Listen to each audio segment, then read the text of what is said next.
இன்றைக்கி டே 7:30 போல் ஸ்டார்ட் ஆச்சு. பாலை சிம்மில் போட்டுட்டு வாசலை தெளித்து குட்டியாக கோலத்தையும் போட்டுக்கிட்டு வந்தாச்சு. ஹஸ்பண்ட் போன வீடியோவில் பார்த்துட்டு கோலம் போட்டுட்டேன்னு சொன்னால் மட்டும் போதாது, வீடியோலையும் காமிக்கணும், அப்போ தான் நம்புவாங்க அப்படின்னாங்களா.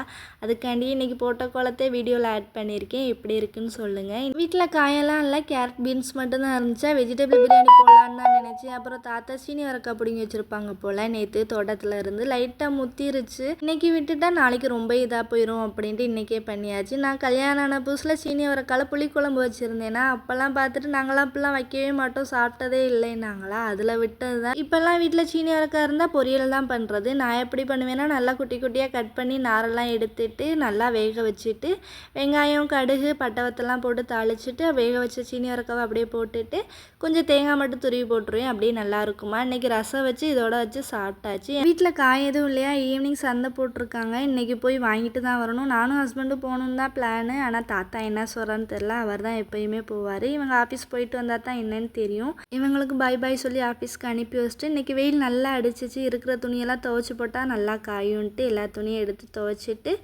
நீ ரெஸ்ட் எடுக்க வேண்டியதான். வீடியோ பிடிச்சிருந்தா லைக் பண்ணுங்கள், நம்ம சேனலை மறக்காமல் சப்போர்ட் பண்ணி சப்ஸ்கிரைப் பண்ணுங்கள். தேங்க்யூ.